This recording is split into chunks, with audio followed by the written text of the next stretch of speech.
Alors dans cette vidéo, je vais vous montrer comment créer une carte à l'aide de DataWrapper.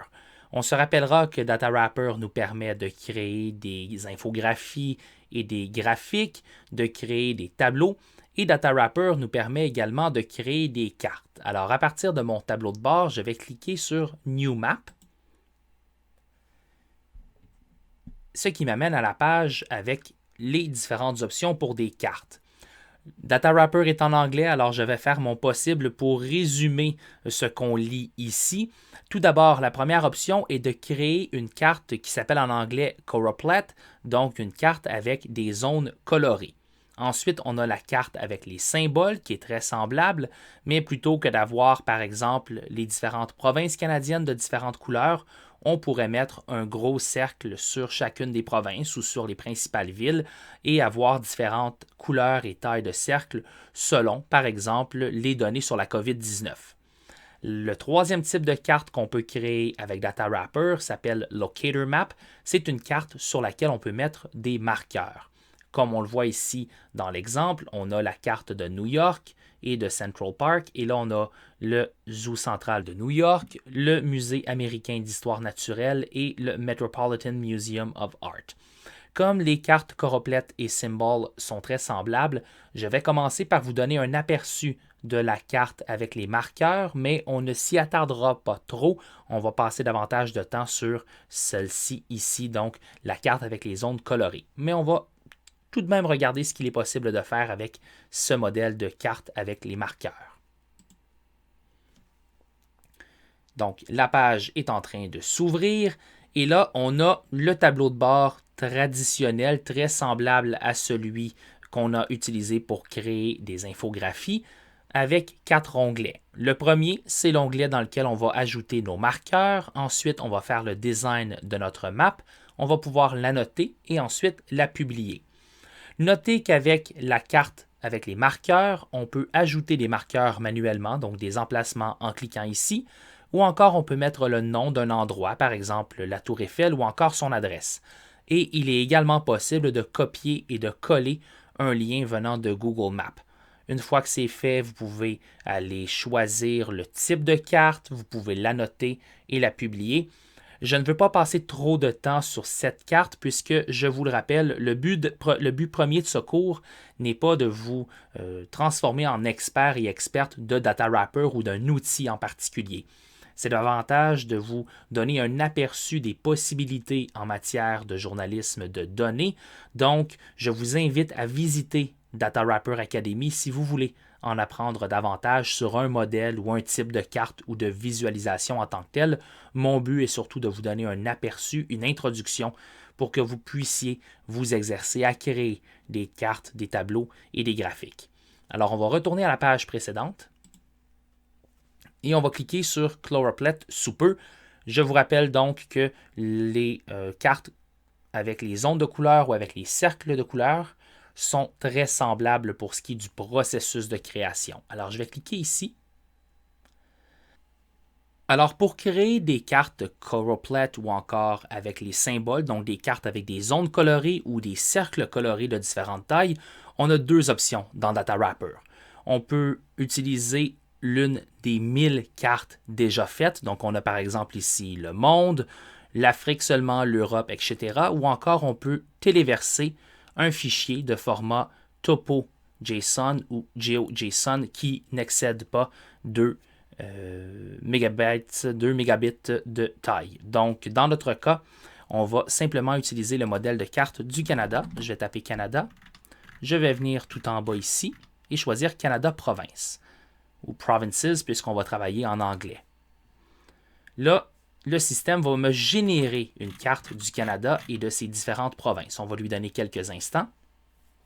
Une fois que je suis satisfait, je vais cliquer simplement sur Proceed pour passer à la prochaine étape, l'étape 2, qui consiste à entrer nos données. Donc, les données que nous allons utiliser vont être des données sur le taux de chômage au Canada. Et là, vous voyez qu'on a un tableau simple à utiliser dans lequel on peut mettre une seule valeur. On pourrait également importer un jeu de données. Encore là, si vous voulez savoir comment formater le jeu de données, visitez Data Wrapper Academy. Dans le cas présent, on va remplir manuellement ce tableau. Les données sur le taux de chômage que nous allons utiliser sont les données officielles de Statistique Canada et je vais inclure ce lien sur la page du cours. Alors, vous pouvez, si vous le souhaitez, utiliser le jeu de données et répliquer ce que je fais dans cette vidéo. Donc, on va venir ici et on va prendre le taux de chômage pour octobre 2020.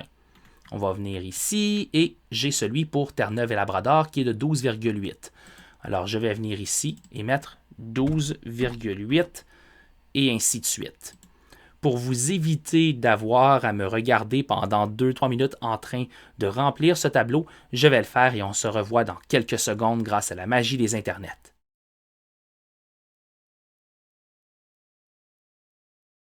Alors voilà qui est maintenant fait. Et une chose intéressante avec les cartes principalement ou les visualisations en général, c'est qu'on peut utiliser les visualisations, soit une infographie, soit une carte, au moment de l'analyse. Jusqu'à maintenant, je vous ai vraiment parlé du processus en 3 étapes qui consiste à trouver les données, à les nettoyer et les analyser et ensuite à les visualiser. Mais on peut créer une carte ou une infographie à l'étape de l'analyse pour mieux comprendre nos données. Dans le cas présent, c'est ce qu'on aurait pu faire pour, par exemple, remarquer que les provinces maritimes tendent à être un peu plus foncées parce que le Nouveau-Brunswick a un taux de chômage de 10,1 Terre-Neuve et Labrador 12,8 et l'île du Prince-Édouard 10 et même pour ce qui est de la Nouvelle-Écosse à 8,7, ce n'est pas dans les plus élevés, mais on a connu plus bas, par exemple en Saskatchewan, au Québec et au Manitoba. On remarque également que l'Alberta, qui normalement a une bonne économie, a un taux de chômage qui est semblable à celui des Maritimes, en fait, qui est le deuxième plus haut à 10,7 après Terre-Neuve et Labrador. Alors, petit message clé, n'hésitez pas des fois à faire une visualisation à l'étape même de l'analyse pour comprendre davantage le jeu de données avec lequel vous travaillez. Point à mentionner, ici, à côté de Géocode, on a le nom, donc en ce moment, ce sont les noms des provinces et des territoires qui sont mis sur les cartes, mais si on avait un jeu de données, par exemple, avec des codes postaux, on pourrait venir sélectionner Postal ici pour pouvoir mettre le tout sur la carte avec les codes postaux. Vous pouvez cliquer ici pour changer également la langue. Alors, dans notre cas, on utilise des données en français. Je vais lui dire Français Canada pour que le système comprenne très bien qu'on utilise la virgule comme séparateur de décimales. Alors, tout est bien. Je vais cliquer sur Procéder en bas, Proceed, pour passer à l'étape suivante. L'étape suivante qui consiste à visualiser les données. On a maintenant notre carte encore une fois et on a les onglets Refine, Annotate et Design pour modifier la carte. Dans la palette de couleurs ici, je peux venir choisir de nouvelles couleurs. Par exemple, celle-ci, ça me convient, tiens. Et on peut également choisir le type. En ce moment, on a une échelle continue qui va de 6,4 le plus faible taux de chômage en Saskatchewan, jusqu'à 12,8 le plus élevé à Terre-Neuve et Labrador. Et on remarquera que les noms des provinces et des territoires sont en anglais. C'est normal, c'est ce qui se produit avec Data Wrapper. Je n'ai pas trouvé jusqu'à maintenant de façon de traduire les régions sur cette carte. Je crois que c'est possible de le faire dans certains cas, mais bref, pour les fins de cet exercice, on va s'en tenir à utiliser les provinces et les territoires en anglais. On peut venir donc remplacer cette légende continue par une légende par étape. Et là, on passe avec des niveaux de taux de chômage. Le problème, c'est que la Colombie-Britannique à 8 et le Québec à 7,7 sont maintenant de la même couleur. Même chose pour la Saskatchewan à 6,4 et le Manitoba à 7,1. Ce qu'on peut faire, c'est venir ici et choisir le nombre d'étapes. On remarquera que les territoires n'ont pas de couleur puisqu'on n'avait pas de données sur le chômage, donc par défaut, ils vont rester en gris, ce qui veut dire qu'on a 10 provinces. Je l'ai mis à 10. Maintenant, on va avoir des couleurs légèrement différentes pour les différentes provinces. Ça me convient, mais je préférais encore l'échelle continue. Alors, je vais y revenir. Et là, on a une échelle continue en haut ici. Ça va. On va voir les autres options. Je n'ai pas le goût de rien modifier pour l'instant, donc je vais cliquer sur Annotate. Dans Annotate, on va pouvoir mettre un titre, une description, des notes, etc. C'est ce que je vais faire et encore là, grâce à la magie des internets, je vous revois dans quelques secondes.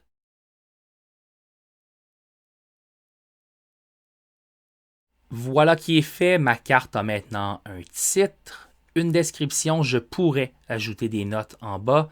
Il y a également un lien vers le jeu de données sur le site de Statistique Canada et mon nom comme créateur de cette carte.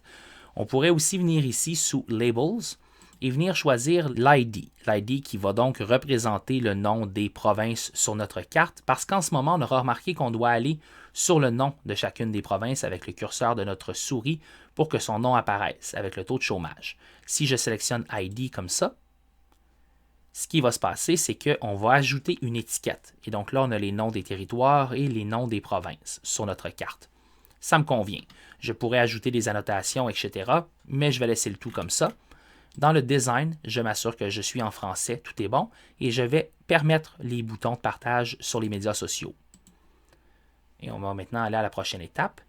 J'ai ma carte qui est maintenant ici, avec les boutons de partage sur les médias sociaux. Je vais cliquer sur Publier. Et là, je suis maintenant en train de publier ma carte sur Internet. Le message clé ici est de passer du temps à expérimenter avec Data Wrapper. Vous pouvez créer une carte au choix, soit une carte avec des zones colorées comme celle-ci, une carte avec des symboles ou encore une carte avec des marqueurs. Si vous avez des questions, n'hésitez pas à visiter le site Data Wrapper Academy pour pouvoir suivre les différents tutoriels qui y sont offerts.